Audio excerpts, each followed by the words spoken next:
बोलती पुस्तके. ज्यांना वाचनाचा नाद, त्यांना बोलती पुस्तके घाली साद. आमचं चॅनल सबस्क्राईब करा आणि सबस्क्राईब करायला इतरांनाही सांगा.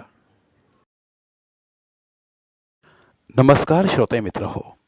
बोलती पुस्तके सादर करत आहे लेखक श्री दशरथ गावडे लिखित कादंबरी फेरा, प्रकरण 33.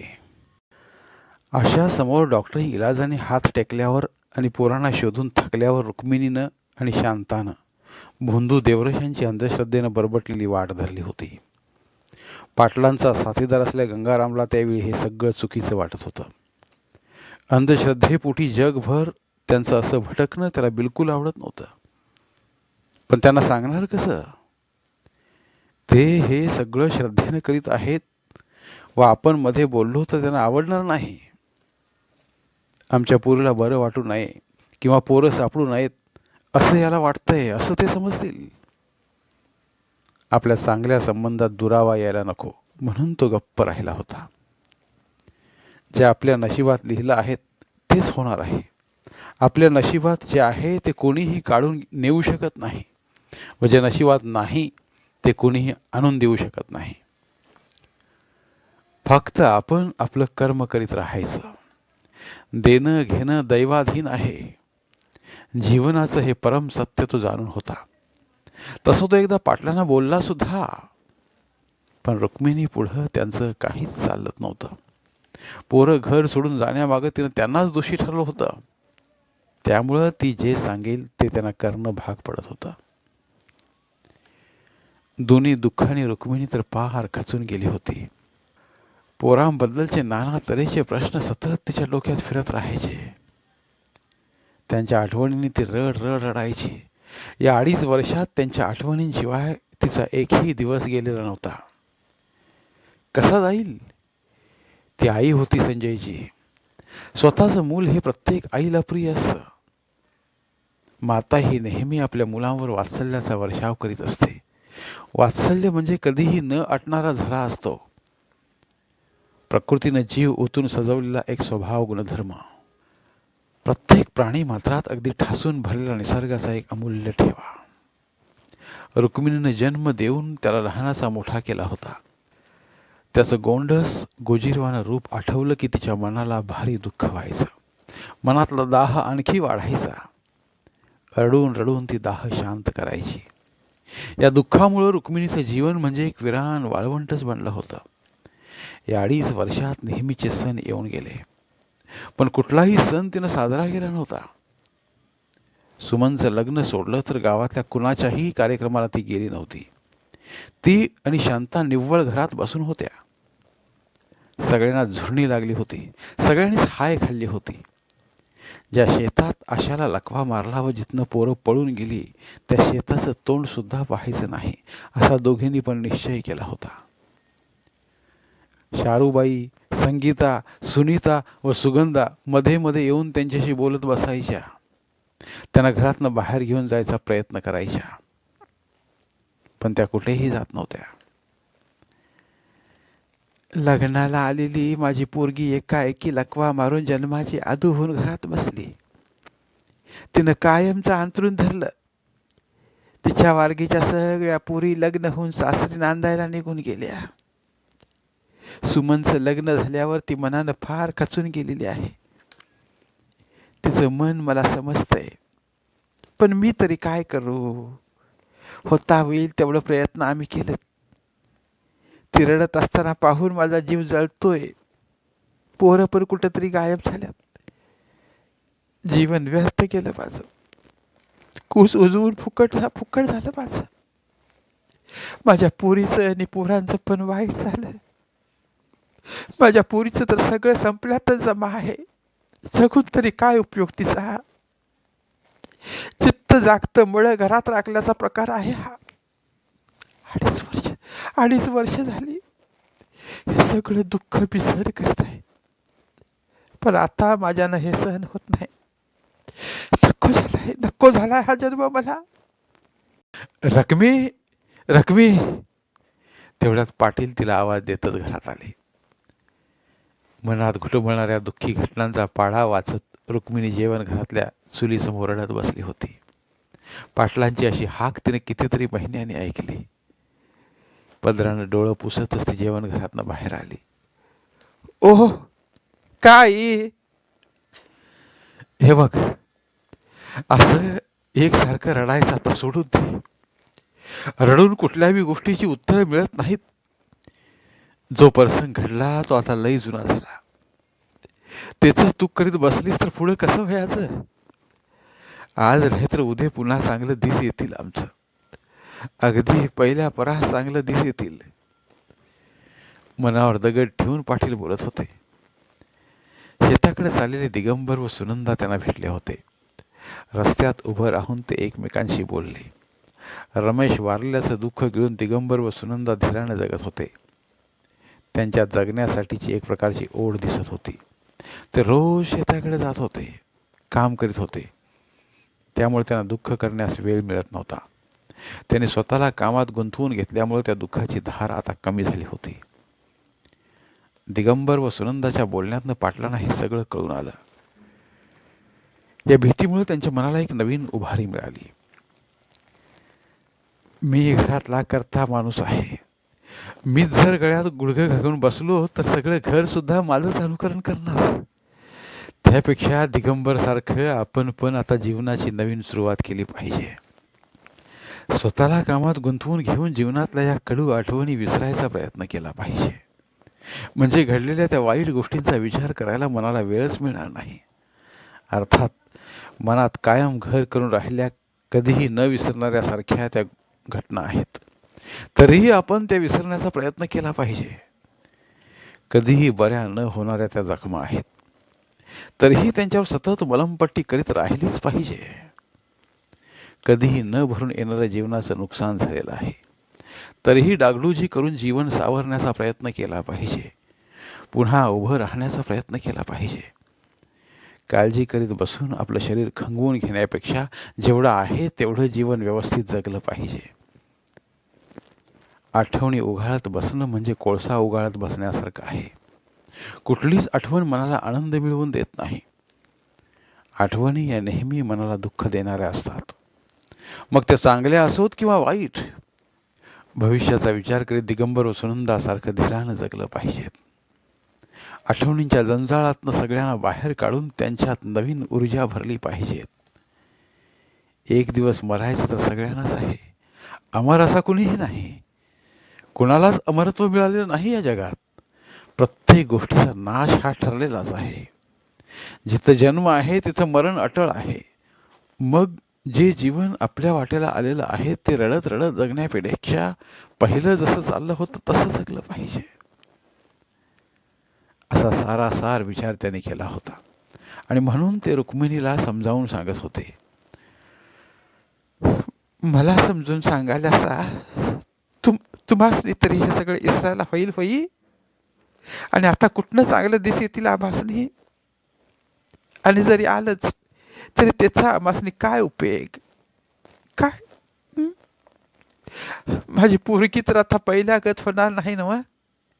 2-2.5 वर्ष झाली माझं पार जाऊन त्याच्या आठवणी बिगारी एक बी दिवस जायला नाही माझा. मी जन्म दिलाय त्यासनी. मी आई आहे त्यांची. मी कसं विसरू हे सगळं? रडतच रुक्मिणी बोलली. अगं तू जशी त्यांची आई आहेस तसा मी बी त्यांचा बा आहे. माझं बी मन झुरतं या त्यांच्यासाठी. माझी बी आतडी पिळवटत्यात. माझे बी रगात आटलं या त्यांची काळजी करून. काय थोडं प्रयत्न केलं हुडकायला त्यासनी. रात्रीचा दिस करून ताण भूक विसरून सगळीकडे हुडकलं त्यासनी. अंगावरच्या कपड्यांची बी सूद राहीत नव्हती मला. तू कुठे जा म्हटलीस तिकडं गेलो. मला पटत नव्हतं तरी मी तुझं मन राखायला गेलो. सगळ्या देवरसनींच्या आणि देवरशांच्या घराचं हुंबरं झिंजवलं. सगळ्या देवळांच्या पायऱ्या झिजवल्या. प्रत्येक देवळातल्या देवामोहर नाक घासलं. त्यांच्या पुढे हात जोडून गाराणी घातली. सगळी फिरतीमीत फिरून पायतानाचं ज्वाळच्या ज्वाळ झिजलं माझ्या. मी काय घरात बसून आहे वय? हे माझ्या आशाकाला बरं करून घ्यायसाठी कुठला दवाखाना सोडला नाही मी. कोण सांगेल त्या दवाखान्यात घेऊन गेलो. पार तिकडं मिरजपतूरनी घटप्रभेपर्यंत घेऊन गेलो तिला. खरं खरं माझ्या पोरीला शेवटी बरे वाटायलाच नाही. अगं पेटलं या माझ्या मनात. माझ्या पोरीकडे बघितलं की मला मी जगून असं वाटतं या. थरण्या ताट्या पोरीच्या जन्माचं वाटोळं झालेलं बघून भडभडून येतं या माझ्या मनात. मला भी ह्यो जन्म नकोसा वाटतो या ग. खरं काय करू. हे पोर घरला परत येईल अशी आशा बी आहे माझ्या मनात. आबा, तुम्ही सगळ्यांनी बी लई खटपट केली असा माझ्यासाठी. मला बरं करून घ्यायसाठी जीवाचं रान केलं असा, रगात आटिवलं असा. माझ्यामुळं तुमच्या जीवाचे किती हाल झाल्यात हे मी उघड्या डोळ्यांनी बघितल्यात की. माझ्यासाठी तुमच्या मनाला होणारा त्रास मला कळतो या. बाबूसाठी आणि माझ्यासाठी तुम्हासनी लागलेली झुरणी मला कळती. खरं माझ्या नशिबातच असं लिवलं या, त्याला काय करूया. माझ्या जन्माचं नुकसान तर झालं याच. तुम्ही दोघं बी आता अजिबात माझी काळजी करू नका. तुम्ही बोललेलं मी सगळं ऐकलं या. इथनं पुढं मी सगळं इसरून अगदी मनावर दगड ठेवून राहीन. मी कधी रडणार बी नाही. माझ्यागत दुसऱ्या अपंग पुरी बी असतीलच की ह्या जगात. त्या बी पुरी जगत असतीलच नव्ह. दाटलेल्या कंठानं आशानं दोघांना पण समजावून सांगितलं. माझी पोरगी शोभलीच लेकी. म्हणूनच मी पहिल्यापासून म्हणायचो तुझ्यागतच आणि एक लेक मला पाहिजे होती. लेकी, ह्या पृथ्वीत सुखापरास दुःखच लय आहेत बघ. सगळी सुख सगळ्यांनी मिळतात असं नाही. सगळ्यांनी जर सगळं मिळालं असतं तर समतोल कसा राहिला असता ह्या दुनियेचा. हे सगळीच लोक नशिबवान नसतात. काही लोक आमच्या गतबी असतात फाटक्या नशिबाची. आपण समजून घेऊन चालायचं असतं. या कमी जास्ती असायचंच. सगळ्याच गोष्टींचा विचार बी करून चालत नाही. जे आपल्या पुढ्यात हाय त्याचा विचार करायचा.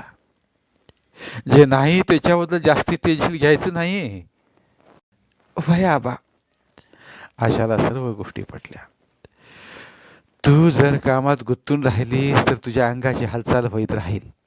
त्यामुळं तुझं अंग बी धडधाकट होईल आणि एकदा कामात गुंतल्यावर मनाला विचार करायला येळ बी मिळणार नाही. घरात राहून कशी पांढरी फटक पडली साईज बघ. उद्यापासून शेताकडे जाऊया.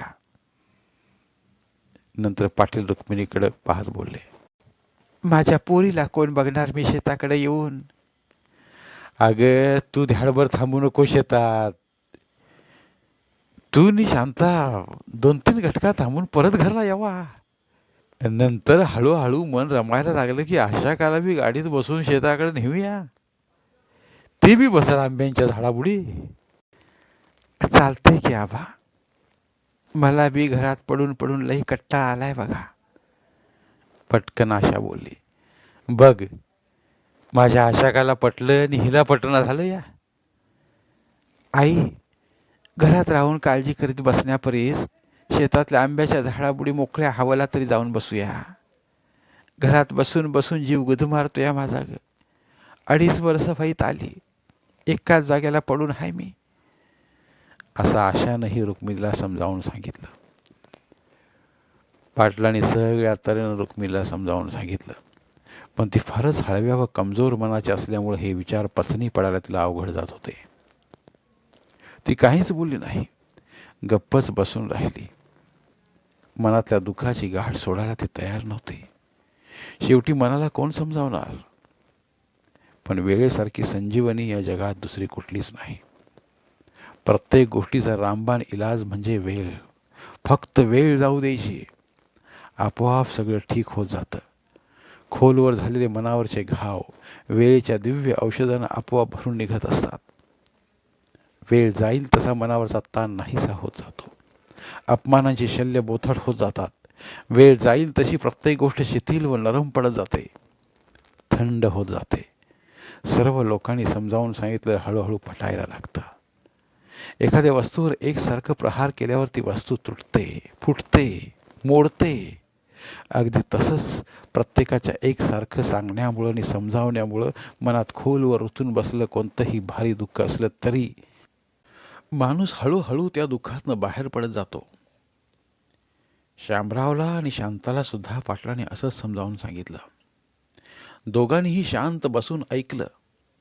त्यांनाही सगळं पटलं. शांता काहीशा दृढ मनाची होती. तीही एका जागेला बसून उभली होती. रुक्मिणीनं आणि तिनं त्या शेताकडे जायचं नाही असं ठरवलं होतं, पण त्यांचं सर्व शेत तर त्या एकाच ठिकाणी होतं. त्यामुळं मन हलकं करायला शेताकडे जायचं म्हटलं तर त्याच शेताकडे जावं लागणार होतं. आज ना उद्या माझा पोरगा परत येईल अशी तिला आशा वाटत होती. रुक्मिणीचं एक मन सोडलं तर सगळ्यांचं अंतर्मन सांगत होतं की एक ना एक दिवस संजय व उमेश घराकडे परत येतील. याच आशेवर सर्वजण जगत होते. या 2-2.5 वर्षात शेताची काय अवस्था झाली हे कुणीच बघितले नव्हते. दोघांनाही शेताकडे जावंसं वाटू लागलं. बऱ्याच दिवसांनी बैलगाडी घेऊन शेताकडे जाणारे पाटील बंधू सगळ्यांना दिसले. गाडीत शांता पण बसलेली. गल्लीतल्या व नानाशेठच्या हॉटेलसमोर बसल्या सर्व लोकांना हे दृश्य पाहून फारच आनंद झाला. सगळ्यात आनंद झाला होता तो संगीताला आणि सुनीताला. एका महाभयानक दुःखातनं या घराला उभं राहत असताना त्या पाहत होत्या. फक्त कसर होती ती रुक्मिणीची. ती पण हळूहळू या दुःखातनं बाहेर पडेल असा त्यांना विश्वास वाटू लागला. बैलगाडी परत देण्यासाठी तुकारामला आणि नारायणला 8 दिवसांपूर्वीच पाटलांनी सांगितलं होतं. दुःखातनं सावरत आहेत ही फार चांगली गोष्ट आहे म्हणून त्यांनीही आनंदानं त्यांची बैलगाडी परत दिली. वळवाच्या पावसानंतर आपल्या शेताबरोबरच त्यांनी पाटलांच्या शेताचीही नांगरट व कुळवट करून सगळं शेत पेरणी लायक करून ठेवलं होतं. मार्गशीर्ष पौषात नवीन ऊसाची लावण केली होती. लावणीतली मेथीची आणि आंबाड्याची भाजी पण त्यांनी त्यांच्या घरात नेऊन दिली होती. धन्यवाद. उर्वरित कादंबरी पुढील भागात.